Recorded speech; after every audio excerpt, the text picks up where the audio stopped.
السلام علیکم ناظرین، امید ہے آپ حضرات خیریت سے ہوں گے۔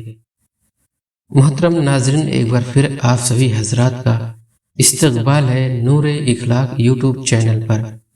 محترم ناظرین، آج میں آپ حضرات کے سامنے حضرت داؤد علیہ السلام کا واقعہ لے کر کے حاضر ہوا ہوں۔ میں امید کرتا ہوں کہ آپ حضرات اس واقعے کو پورا سماعت فرمائیں گے۔ ساتھ ہی ساتھ میں اپنے تمام نئے مہمانوں سے گزارش کر رہا ہوں، اگر آپ اس ویڈیو کو یوٹیوب پر دیکھ رہے ہیں تو ہمارے چینل نور اخلاق کو ضرور سبسکرائب کر لیں اور ساتھ میں بیل آئیکن کو نوٹیفیکیشن آل پر سیٹ کر دیں تاکہ آپ کو ہماری ویڈیو کی ہر اپڈیٹ وقت پر مل جائے۔ اور اگر اس ویڈیو کو آپ حضرات فیس بک پیج پر دیکھ رہے ہیں تو ہمارے فیس بک پیج نور اخلاق کو ضرور فالو کر لیں، اور اگر ویڈیو پسند آئے تو لائک کر کے اپنے دوستوں میں ضرور شیئر کر دیں۔ تو چلیے دیر نہ کرتے ہوئے ویڈیو کی طرف بڑھتے ہیں، آپ حضرات غور سے سماعت فرمائیں۔ محترم ناظرین، حضرت داؤد علیہ السلام بھی بنی اسرائیل کے بڑے نبی گزرے ہیں۔ آپ کا ذکر قرآن پاک میں کئی جگہ پر آیا ہے۔ سورہ سعد میں خصوصیت سے نہایت تفصیل سے ملتا ہے۔ یہ سورہ پارہ 23 میں ہے۔ آپ پر آسمانی کتاب زبور نازل ہوئی تھی۔ حضرت موسیٰ علیہ السلام کے انتقال کے بعد بنی اسرائیل کے سرداروں نے اس وقت کے نبی سے کہا کہ ہم کو ایک بادشاہ کی ضرورت ہے جس کی سرداری میں ہم اللہ کے دشمنوں سے جنگ کریں۔ اللہ کے نبی ان کی حالت کو خوب جانتے۔ پہلے انہوں نے انکار کر دیا کہ یہ لوگ بزدل ہیں، جنگ وغیرہ کچھ نہیں کریں گے، مگر جب قوم اور سرداروں کا اصرار بڑھا اور وہ نہیں مانے تو اللہ کے نبی نے فرمایا، اللہ نے تمہارے لیے طالوت کو بادشاہ مقرر کیا ہے۔ طالوت ایک غریب آدمی تھے۔ سردار امیر لوگ طالوت کا نام سنتے ہی ناراض ہو گئے کہ سرداری اور بادشاہت تو ہمارا حق ہے، یہ غریب آدمی کو کیسے مل گیا؟ حضرت طالوت بڑے عالم، عابد، جنگ کے ماہر اور بڑے بہادر طاقتور آدمی تھے، اس لیے اللہ تبارک و تعالیٰ نے ان کو بادشاہ مقرر کیا تھا۔ اللہ کے نزدیک تو امیر و غریب سب برابر ہیں، اس کے نزدیک وہی اچھا ہے جو نیک ہے۔ لوگوں کو تسلی کے لیے اس وقت کے نبی نے یہ فرمایا تھا کہ حضرت طالوت کو بادشاہ بنانے کی ایک نشانی یہ بھی ہے کہ 3 صندوق میں حضرت موسیٰ علیہ السلام اور حضرت ہارون علیہ السلام کی یادگار ہے، اسے فرشتے اٹھا کر تمہارے پاس لے آئیں گے۔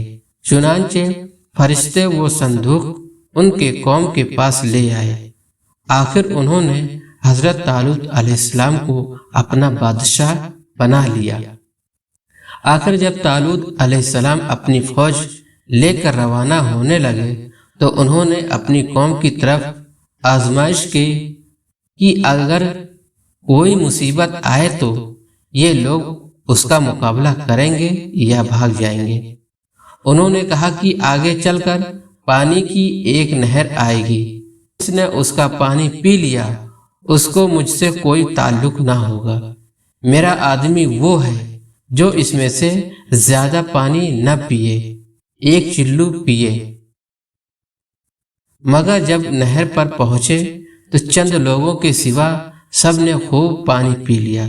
جب نہر کے پار اتر گئے تو کہنے لگے، ہم اپنے دشمن جالوت سے لڑنے کی طاقت نہیں رکھتے، مگر ان میں وہ لوگ جو ایماندار تھے اور جنہوں نے صرف ایک گھونٹ پانی پیا تھا وہ پکار اٹھے کہ اکثر ایسا ہوتا ہے کہ اللہ کے حکم سے تھوڑی سی جماعت بڑی جماعت پر غالب آ جاتی ہے۔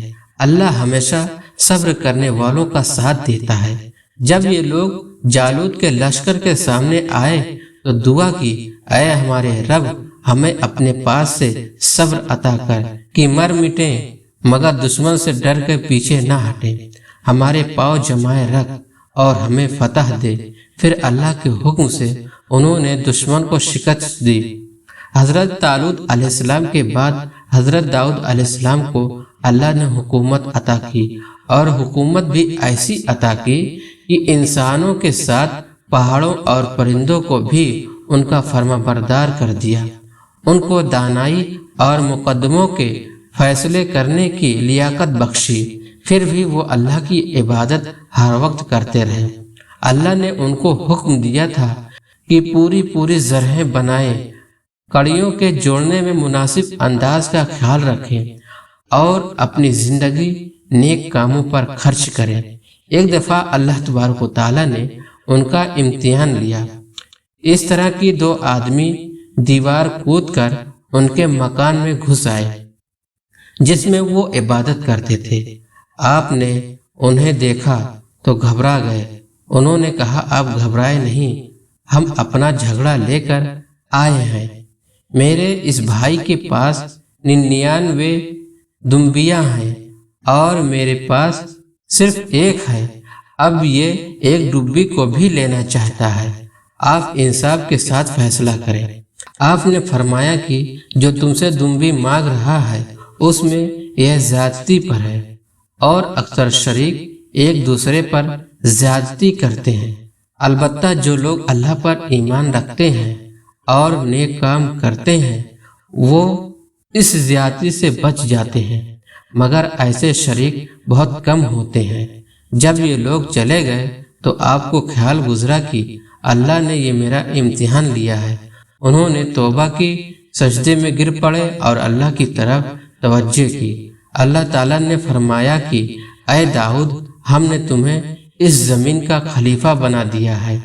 لوگوں میں انصاف کرنا اور اپنی خواہش پر نہ چلنا، ورنہ اللہ کی راہ سے بھٹک جاؤ گے۔ حضرت داؤد علیہ السلام کے قصے میں ہم کو یہ سبق ملتا ہے کہ مسلمانوں کے بادشاہ کے لیے امیر ہونا ضروری نہیں، بلکہ اس کا عالم، طاقتور و بہادر اور لڑائی کے طریقے معلوم ہونے چاہیے۔ جیسے حضرت طالوت علیہ السلام، گویا کہ وہ غریب آدمی تھے مگر یہ سب خوبیاں ان کے اندر موجود تھی۔ اللہ تعالیٰ نے ان کو بادشاہ بنایا۔ نمبر 2 یہ کہ دشمن سے لڑائی جیتنے کے لیے یہ ضروری نہیں کہ تعداد زیادہ ہو، مگر ضروری یہ ہے کہ ہمارا اللہ پر کامل یقین ہو کہ وہ ہماری مدد کرے گا۔ ہم موت سے نہ ڈریں اور اپنے امیر کی اطاعت کریں۔ ہمارے پاس کتنی ہی دولت آ جائے، یہاں تک کہ چرند پرند، پہاڑ، لوہا سب ہمارے تابع ہو جائے، مگر ہمیں اللہ کو نہیں بھولنا چاہیے، دل کی خواہش پر نہ چلنا چاہیے، سب کے ساتھ انصاف کرنا چاہیے۔ تو محترم ناظرین، یہ رہا حضرت داؤد علیہ السلام کا واقعہ۔ امید کرتا ہوں کہ آپ حضرات کو واقعہ پسند آیا ہوگا اور اس واقعے سے سبق ضرور حاصل کیا ہوگا۔ اگر واقعہ پسند آیا ہو تو لائک کر کے اپنے دوستوں میں ضرور شیئر کیجیے۔ تو چلیے ملتے ہیں اگلے کسی ویڈیو میں۔ آپ حضرات اپنا خیال رکھیں اور مجھے اپنے دعاؤں میں یاد رکھیں۔ السلام علیکم ورحمۃ اللہ۔